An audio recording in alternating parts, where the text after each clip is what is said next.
Gracias por continuar con nosotros en este espacio Despierta RD y hemos llegado al momento central, las entrevistas, y hoy iniciaremos con una persona que me hace sentir viejo, pero también me hace sentir bien. Pues yo creo que aquí se cumple el extraño caso de Benjamin Button.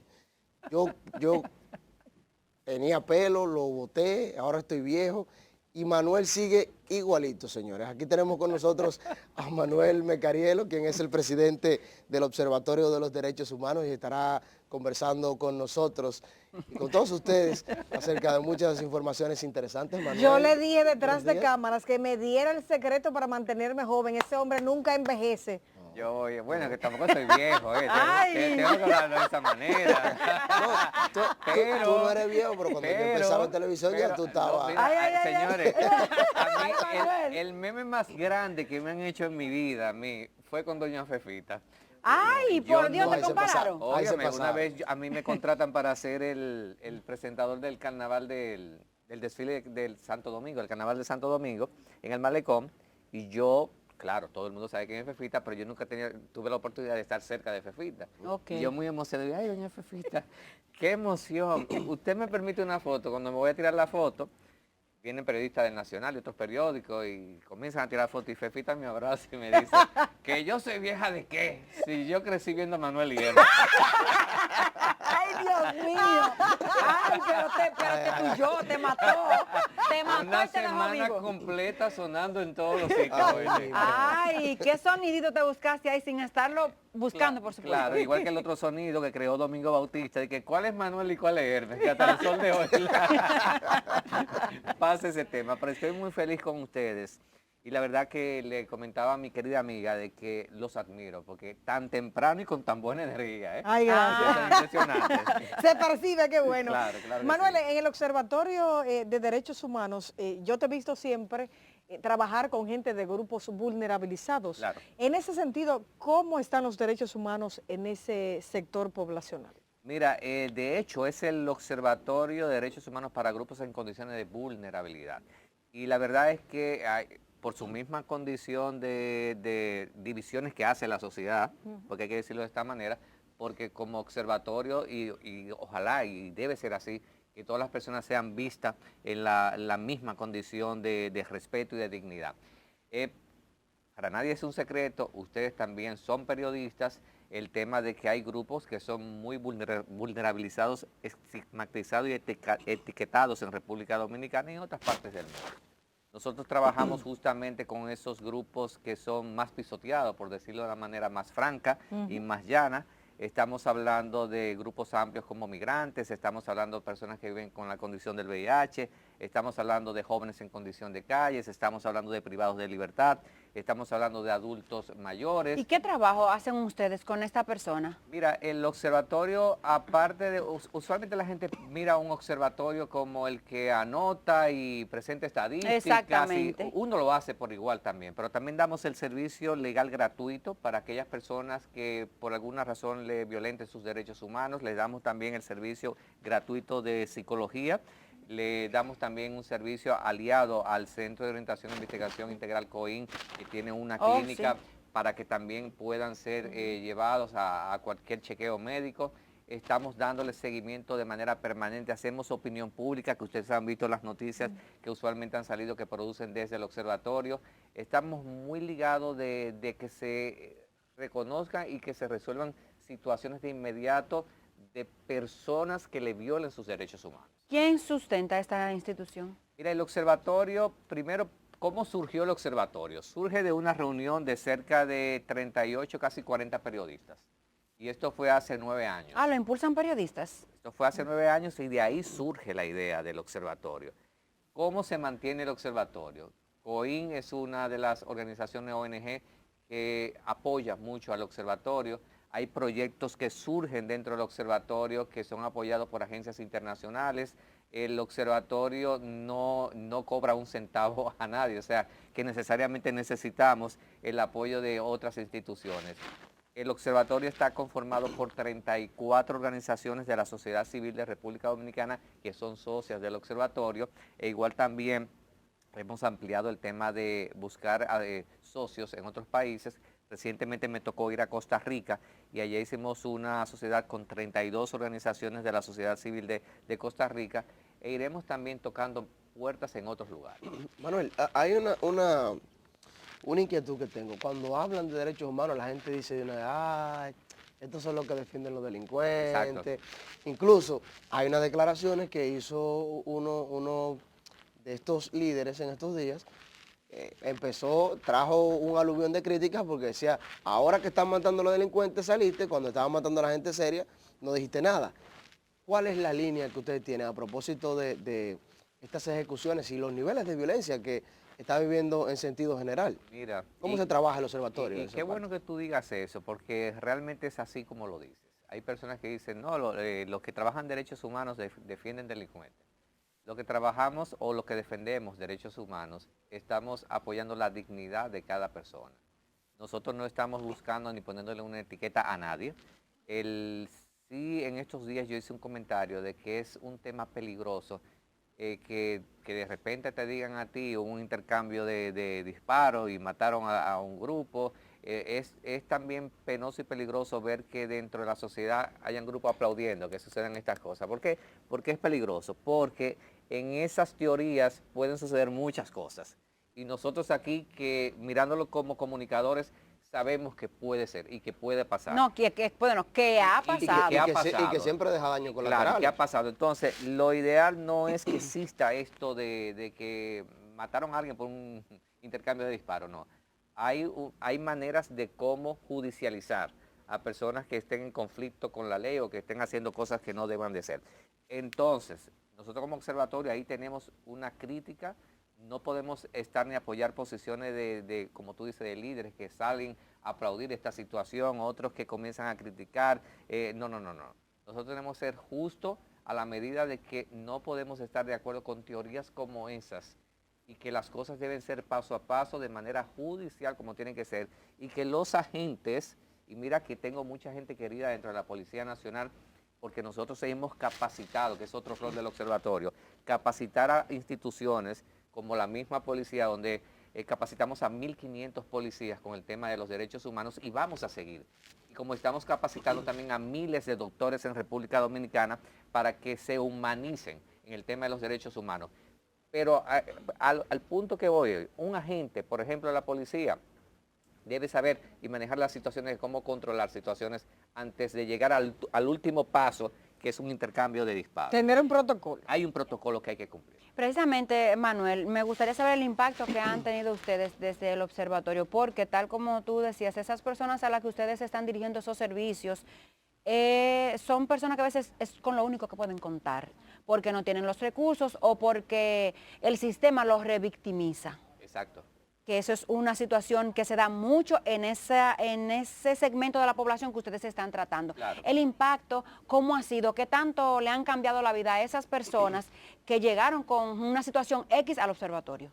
Bueno, de hecho hay muchos logros que puede presentar el observatorio y así rápidamente entre los más de 8 grupos que trabaja el observatorio, porque le mencioné ahorita una parte, pero hay muchos más. Están los niños, niñas y adolescentes, están las personas víctimas de trata y tráfico, está la misma población LGBTIQ+, que también es muy discriminada. O sea, hay muchos grupos que trabajan, o sea, que se acercan al observatorio. Y mira, yo creo que los logros más importantes, los tantísimos logros, es visibilizar esas situaciones que pasan en determinados lugares, que es un rol importante del observatorio. Pero si tú me dices de manera concreta, ¿cuáles grupos recientemente han sucedido? Por ejemplo, las personas que son despedidas de un trabajo por ser VIH positivo. Oh, sí. Que ahí Bueno, se viola que hubo la una ley. Que la ley ¿te acuerdas? está, Sí. está contemplada la ley, o sea, la ley los protege, pero aquí no se suele No, cumplir. y hubo una sentencia de años que tú la mencionaste Ajá. de 3 años atrás de una persona que defendió el observatorio, que se logró que se repusiera dentro de su trabajo, que se le diera una demanda de 2 millones de pesos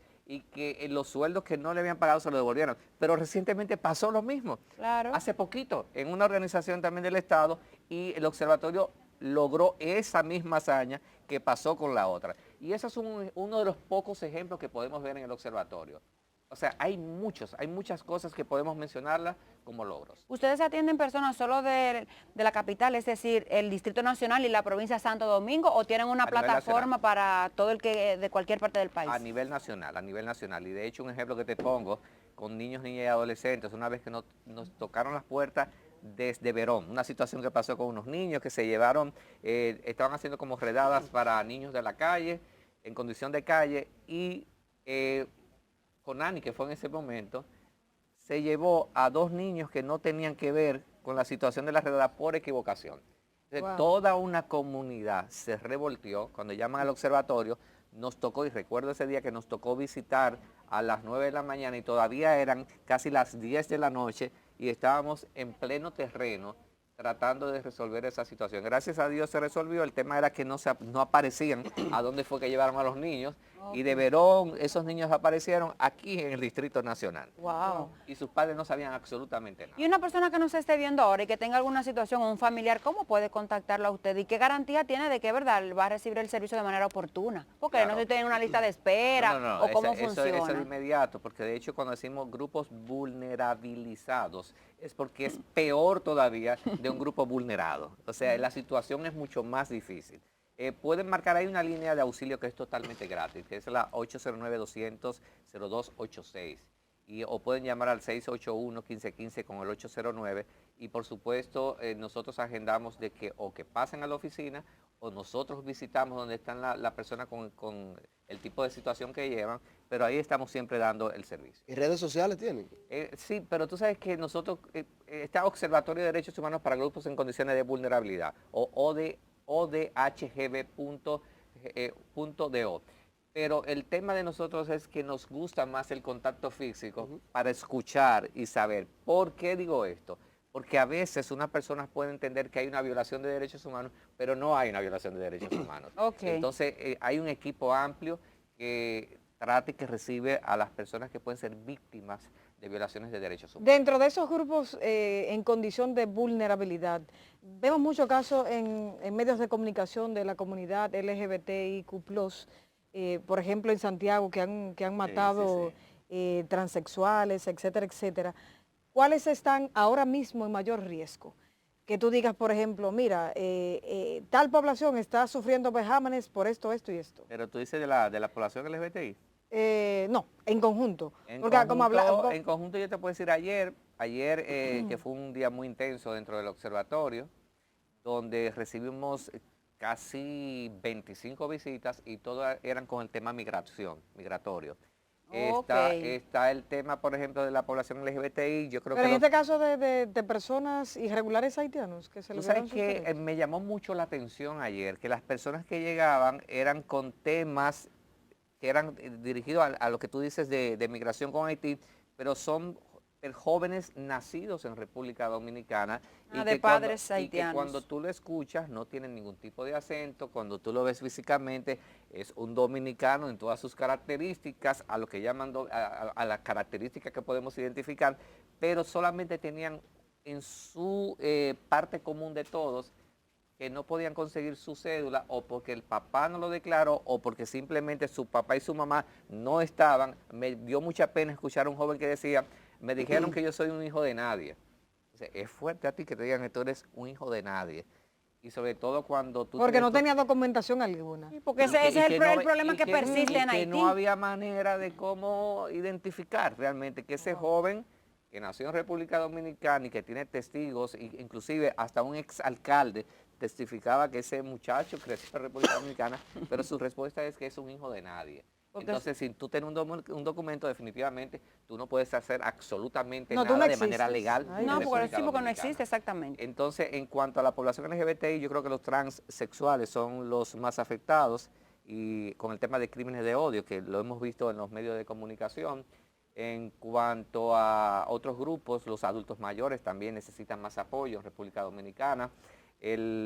Usuarios de drogas que tienen que verse como personas enfermas y lamentablemente son muy pisoteados en República Dominicana. Y cuando digo esto, señores, no son los que venden drogas, Lo que consumen. son los que consumen están enfermos por el que son consumo. enfermos. Y así mismo hay que verlo como personas enfermas. Y el tema de salud mental en República Dominicana, que hemos hecho incidencia debe ser tomado con más profundidad en el país. Manuel, y en el caso en estos días salió un reporte que habla de que hay una sobrepoblación carcelaria. Se habla Claro. de 28.000 presos y muchísimos que por no pagar una fianza, no tener dinero de pagar la fianza o están todavía presos.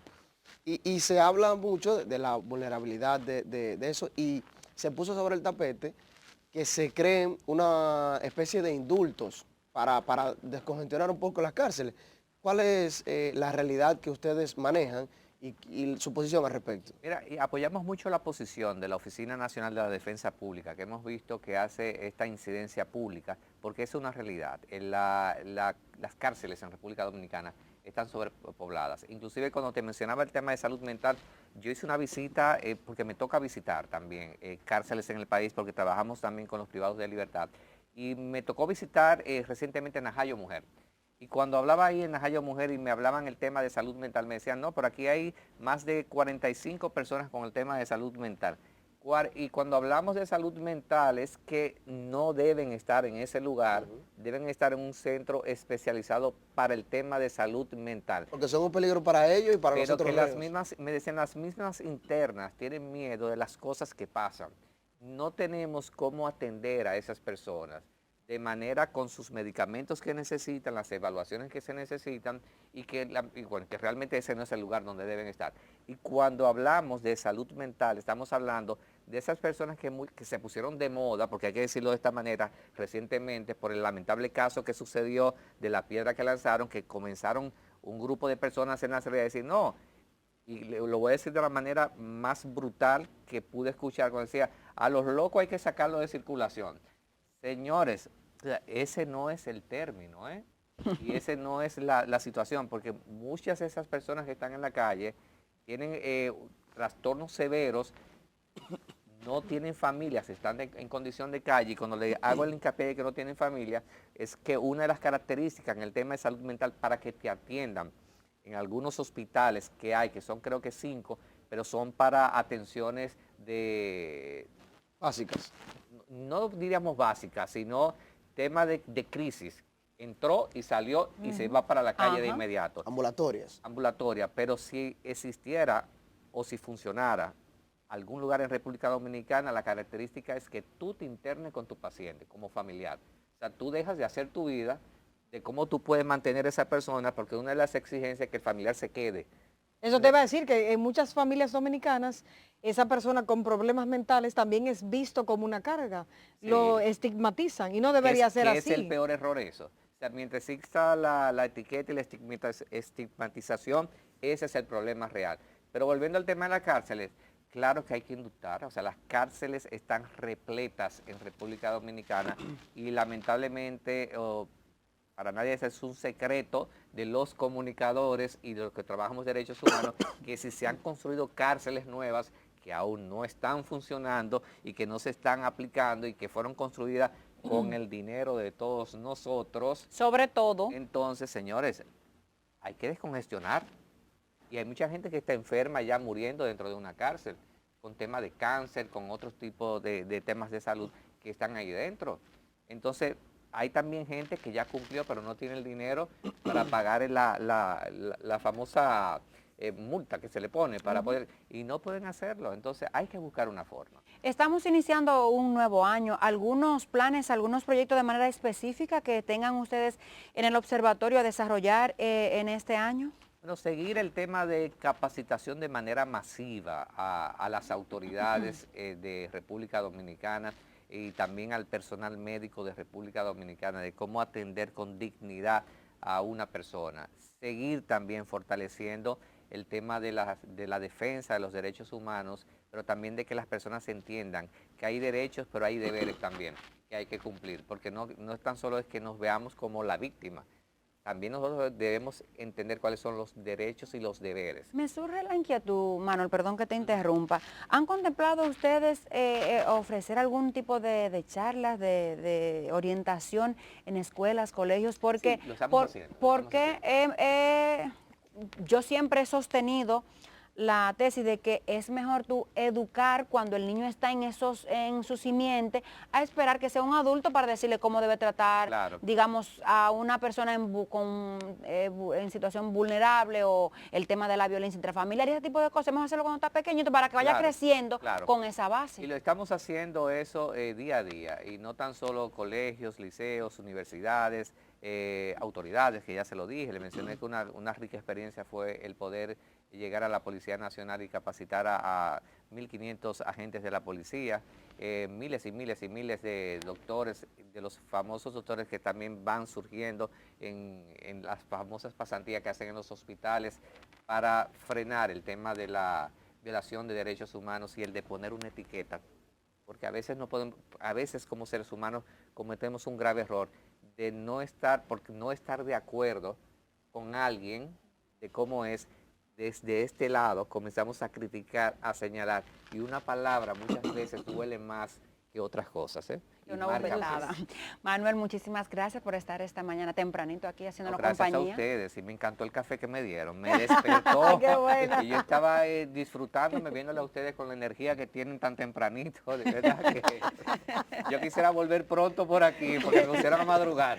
Bueno, Bienvenido pues, será entonces. Gracias. exactamente, gracias a Manuel Mecarielo. Estuvo hablando en nombre del Observatorio de Derechos Humanos de Personas Pero mira, Vulnerables. pero a la población, porque hay gente que me dice, pero tú no eres de la televisión. Sí, yo tengo varios roles. Ah, sí. El de la sí. televisión sigue igualito. Ajá. Pero yo creo que ese también me da mucho más fortaleza a la hora de poder hacer una incidencia pública. Ah, por supuesto. Porque el tema de la comunicación vale y pesa mucho en República Dominicana. Claro que sí, claro que sí. Así es que vamos a nuestra siguiente pausa y al regreso continuamos con más contenido en Despierta RD.